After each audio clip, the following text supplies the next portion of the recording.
Good morning, students. In the chapter capacitance, today's video lecture we are going to start dielectrics and polarization behavior of non-conducting substances in an electric field. Dielectrics previous video में हमने study किया था. Dielectrics वो non-conducting substances हैं which show some electrical behaviors when they get charged. In electrostatics they have the important role. तो यहाँ पर हम स्टडी करने जा रहे हैं कि वही जो डायलेक्ट्रिक्स हैं जिनके दो टाइप्स हमने मेनली स्टडी किए थे, polar dielectric and non polar dielectric. Definition दिया था polar dielectrics which are made up of polar molecules और दूसरी तरफ non polar dielectrics which are made up of non polar molecules. Polar non polar molecules क्या होते हैं आप जानते होंगे, प्रीवियस वीडियो लेक्चर में हमने डिटेल में उसको एक्सप्लेन किया था. तो यहां हम बात करने जा रहे हैं polarization of polar dielectrics. Polar dielectrics को किस तरह से एक्सटर्नल इलेक्ट्रिक फील्ड में रखते हैं तो वो पोलराइज होता है. दो सिचुएशन हमने यहां पर ड्रॉ की हुई हैं. एक है एक्सटर्नल इलेक्ट्रिक फील्ड की एब्सेंस में, यानी कि ये एक एबीसीडी डायलेक्ट्रिक है. कैसा डायलेक्ट्रिक है? पोलर डायलेक्ट्रिक है, जिसको ऐसे रीजन में हमने रखा हुआ है जहां पर कोई इलेक्ट्रिक फील्ड नहीं है. तो मॉलिक्यूल जैसा कि हम जानते हैं कि पोलर डायलेक्ट्रिक के मॉलिक्यूल्स कैसे होते हैं, पोलर मॉलिक्यूल्स होते हैं. पोलर मॉलिक्यूल जिनके पॉजिटिव नेगेटिव चार्जेस के बीच में कुछ सेपरेशन होता है. पॉजिटिव चार्ज का सेंटर और नेगेटिव चार्ज के सेंटर में कुछ डिस्टेंस होता है. तो इट मीन्स कि डाइपोल की तरह बिहेव करता हुआ होगा मॉलिक्यूल और इसका अपना एक डाइपोल मोमेंट P भी होगा. ठीक है, नेगेटिव चार्ज से पॉजिटिव चार्ज की तरफ जिसका डायरेक्शन होता है द डाइपोल मोमेंट P. तो ये सभी इसके पोलर मॉलिक्यूल्स हैं जिनके पॉजिटिव नेगेटिव चार्जेस के बीच में कुछ डिस्टेंस है और सभी मॉलिक्यूल्स का अपना अपना डाइपोल मोमेंट होगा जिसकी डायरेक्शन नेगेटिव से पॉजिटिव चार्ज की तरफ होगी. लेकिन इन डाइपोल्स का ओरिएंटेशन, इन मॉलिक्यूल्स का ओरिएंटेशन कुछ इस तरह से है कि ये सभी मॉलिक्यूल्स एक दूसरे के डाइपोल मोमेंट को कैंसल आउट कर देते हैं और net dipole moment external electric field की एब्सेंस में नेट डाइपोल मोमेंट कितना होता है? 0 हो जाता है. Is that clear? जबकि इसी डायलेक्ट्रिक को एक्सटर्नल इलेक्ट्रिक फील्ड में हम रखें. अब हमने क्या अरेंजमेंट किया, यहां पर एक पॉजिटिव चार्ज प्लेट और उधर दूसरी तरफ एक नेगेटिव चार्ज वाली, इक्वल नेगेटिव चार्ज वाली प्लेट प्लेस की और इस रीजन में डायलेक्ट्रिक को प्लेस किया. यही डायलेक्ट्रिक है पोलर डायलेक्ट्रिक जो यहाँ इलेक्ट्रिक फील्ड की एब्सेंस में था और यहाँ इलेक्ट्रिक फील्ड की प्रेजेंस में. तो होता क्या है कि इसके सारे ही ये मॉलिक्यूल जो है एक्सटर्नल इलेक्ट्रिक फील्ड से फोर्स एक्सपीरियंस करके, क्योंकि ये सभी एक डाइपोल की तरह एक्ट कर रहे हैं, dipole with negative positive charge और डाइपोल पे क्या लगता है? टॉर्क लगता है, इलेक्ट्रिक फील्ड का टॉर्क लगता है जो कि इसको रोटेट, जो ये रैंडमली ओरिएंटेड है यहाँ पर, ये सब एक सीक्वेंस में अरेंज हो जाते हैं इस तरह से. ठीक है, अब सीक्वेंस में अरेंज किस तरह से होते हैं कि हर एक मॉलिक्यूल का पॉजिटिव उससे नेक्स्ट मॉलिक्यूल के नेगेटिव चार्ज से कैंसल आउट हो जाता है, न्यूट्रलाइज हो जाता है. सेकेंड मॉलिक्यूल का जो पॉजिटिव चार्ज है वो उससे अगले के नेगेटिव से न्यूट्रलाइज हो जाता है. सिर्फ जो एंड के पॉजिटिव या इधर एंड के नेगेटिव चार्जेस हैं सिर्फ वो बच जाते हैं. बाकी इस रेड लाइन के अंदर जितना भी पॉजिटिव या नेगेटिव चार्ज आ रहा है डिफरेंट मॉलिक्यूल्स का, वो एक दूसरे से न्यूट्रलाइज हो जाता है. ओवरऑल सिचुएशन क्या बन जाती है आफ्टर द पोलराइजेशन? अब यही डायलेक्ट्रिक स्लैब जो है वो पोलराइज जब होगी एक्सटर्नल इलेक्ट्रिक फील्ड से, तो ये जो एंड एडी है ये सारा कुछ नेगेटिव चार्ज इंड्यूस कर लेता है और उधर जो एंड बी सी है इस पे नेट पॉजिटिव चार्ज इंड्यूस हो जाता है. तो इस प्रोसेस को हम बोलते हैं डायलेक्ट्रिक पोलराइजेशन. तो इस तरह से डायलेक्ट्रिक जो है, पोलर डायलेक्ट्रिक जो है वो पोलराइज हुआ. That is the accumulation of net positive और negative charge at the ends of a dielectric. Is that clear? तो ये यहां पर जो हम बात करते हैं कि नेट डाइपोल मोमेंट 0 है, अब यहां पर हम देखेंगे तो नेट इलेक्ट्रिक फील्ड भी आएगी इसके अंदर। बाहर वाली इलेक्ट्रिक फील्ड को हम E नॉट नाम दे देते हैं ऐसी सिचुएशन में, और क्योंकि अंदर भी एक इलेक्ट्रिक फील्ड प्रोड्यूस हो चुकी है, इसको हम इंड्यूस्ड इलेक्ट्रिक फील्ड बोलते हैं and represent with the letter EP। ठीक है, सो इंड्यूस्ड इलेक्ट्रिक फील्ड है जिसकी डायरेक्शन इस एक्सटर्नल इलेक्ट्रिक फील्ड से ऑपोजिट है, ध्यान देने वाली बात है। और नेगेटिव से पॉजिटिव चार्ज की तरफ क्या बनेगा बेटा, डाइपोल मोमेंट। तो ध्यान देने वाली बात यहाँ ये है कि ये जो डाइपोल मोमेंट है यहाँ इस केस में ये एक net dipole moment which is not equal to 0।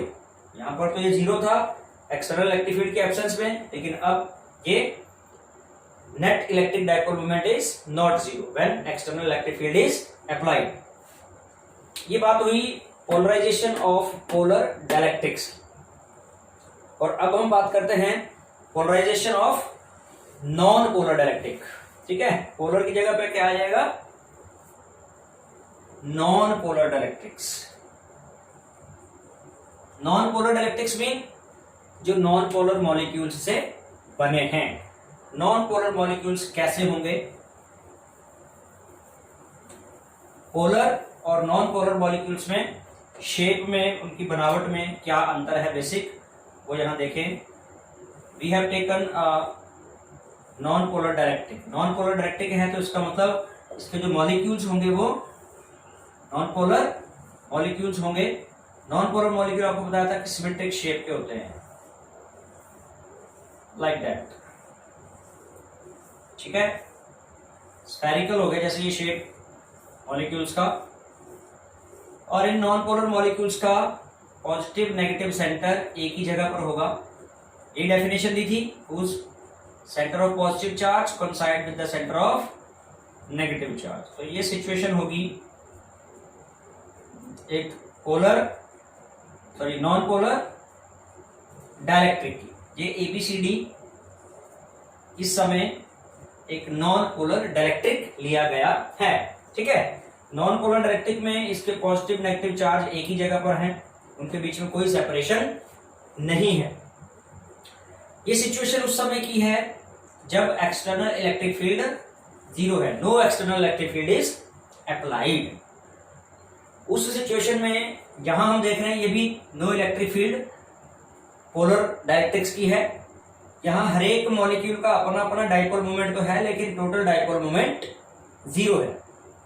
जबकि नॉन पोलर मॉलिक्यूल के केस में हर एक मॉलिक्यूल का अपना अपना डाइपोल मोमेंट भी 0 है, और इंडिविजुअल डाइपोल मोमेंट अगर 0 है तो नेट डाइपोल मोमेंट भी 0 ही होगा। Is that clear? Net dipole moment यहां भी 0 था, लेकिन इंडिविजुअल मॉलिक्यूल्स का कुछ ना कुछ डाइपोल मोमेंट था। Clear? For the case of these are the polar dielectrics, this is the non polar dielectrics। External electric field की एब्सेंस में नेट डाइपोल मोमेंट के लिए दोनों ही जगह सेम सिचुएशन है कि नेट डाइपोल मोमेंट यहां भी 0 था टोटल डाइपोल मोमेंट, और टोटल डाइपोल मोमेंट यहां नॉन पोलर डाइलेक्ट्रिक्स के लिए भी 0 है। जब एक्सटर्नल इलेक्ट्रिक फील्ड अप्लाई की जाती है तो नॉन पोलर डाइलेक्ट्रिक्स के अंदर भी यही सिचुएशन बन जाती है, लेकिन अंतर ये रहता है कि पोलर डाइलेक्ट्रिक्स में सारे मॉलिक्यूल्स के डाइपोल्स क्या हुए थे, टॉर्क एक्सपीरियंस किया था उन्होंने, वो घूमे थे एक तरह से रैंडम ओरिएंटेशन से, सिर्फ घूम के इस अलाइनमेंट में आ गए। लेकिन नॉन पोलर डाइलेक्ट्रिक्स के जो मॉलिक्यूल हैं उन पर इलेक्ट्रिक फील्ड का क्या इफेक्ट होगा, इनका ये जो पॉजिटिव चार्ज है वो इलेक्ट्रिक फील्ड की डायरेक्शन में खींचेगा, नेगेटिव चार्ज इलेक्ट्रिक फील्ड की डायरेक्शन से ऑपोजिट फोर्स एक्सपीरियंस करेगा, F इक्वल्स टू QE। ये जो फोर्स है वो इस मॉलिक्यूल के दोनों पॉजिटिव नेगेटिव चार्जेस के ऊपर लगेगी। तो पॉजिटिव चार्ज इलेक्ट्रिक फील्ड की डायरेक्शन में, सपोज दैट ये डायरेक्शन जो एक्सटर्नल इलेक्ट्रिक फील्ड का अप्लाई की गई है उसका ये डायरेक्शन हो, तो सभी के सभी ये जो सारे मॉलिक्यूल हैं ये स्ट्रेच होंगे। स्ट्रेच किस तरह से होंगे कि पॉजिटिव चार्ज एक एंड पर चलता जाएगा सभी का ही, नेगेटिव चार्ज उससे अपोजिट। तो जो चीज यहां पर ओरिएंट होके हुई थी पोलर डाइलेक्ट्रिक्स में, नॉन पोलर डाइलेक्ट्रिक्स में फोर्स एक्सपीरियंस होके सारे मॉलिक्यूल उस टाइप में ही आ जाएंगे जैसे पोलर डाइलेक्ट्रिक्स के आए थे। आगे का प्रोसेस भी वही होगा कि अंदर अंदर जो चार्जेस हैं हर एक मॉलिक्यूल के दूसरे मॉलिक्यूल के अपोजिट चार्जेस से कैंसिल आउट होंगे, यानी कि इस रेड लाइन के अंदर अंदर के चार्जेस जो हैं इक्वल एंड अपोजिट होने की वजह से कैंसिल हो जाएंगे। And the final situation will be, final situation वही होगी, पोलराइजेशन यहां भी होगी डाइलेक्ट्रिक की, और पोलराइजेशन का मतलब है कि ऑपोजिट एंड्स पर ऑपोजिट चार्जेस एक्यूमुलेट हो जाएंगे, इकट्ठे हो जाएंगे।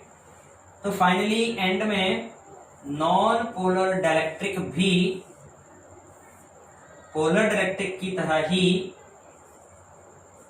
ऑपोजिट एंड्स पर, इधर वाले एंड पर क्या है, नेगेटिव चार्ज आ रहा है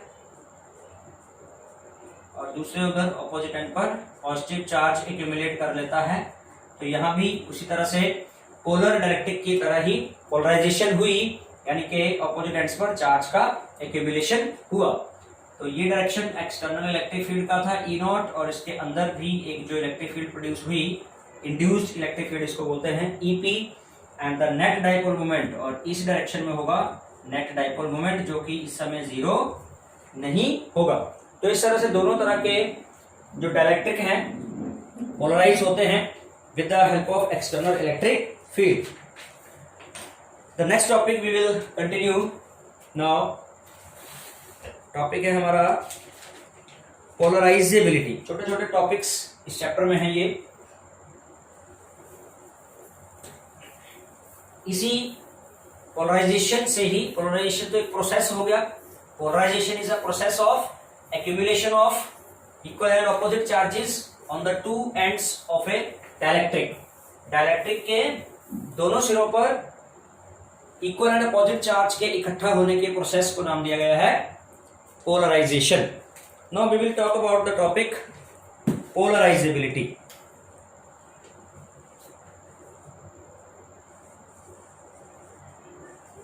Polarizability. तो जैसा कि इस वर्ड को अगर हम ब्रेक करें, the ability to polarize, polarizability का लिटरल मीनिंग क्या आएगा, एबिलिटी टू पोलराइज। सो यहां कुछ एक्सपेरिमेंटल डिपेंडेंस दे रहा है। For a single molecule induced electric dipole moment,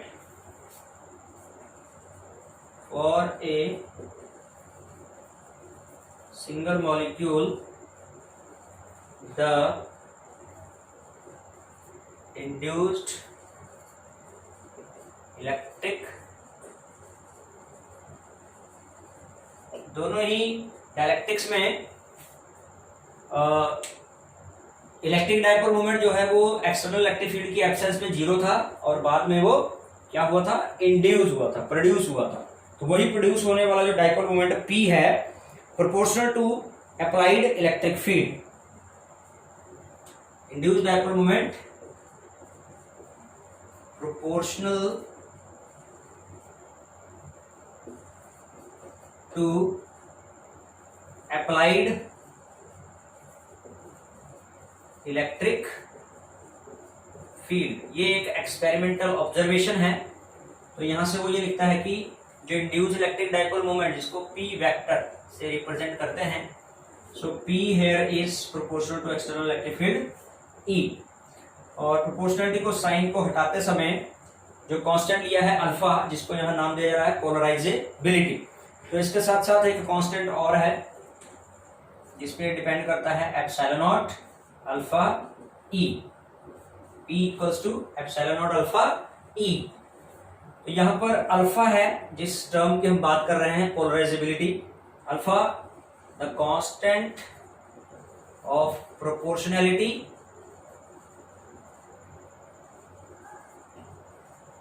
also called polarisability.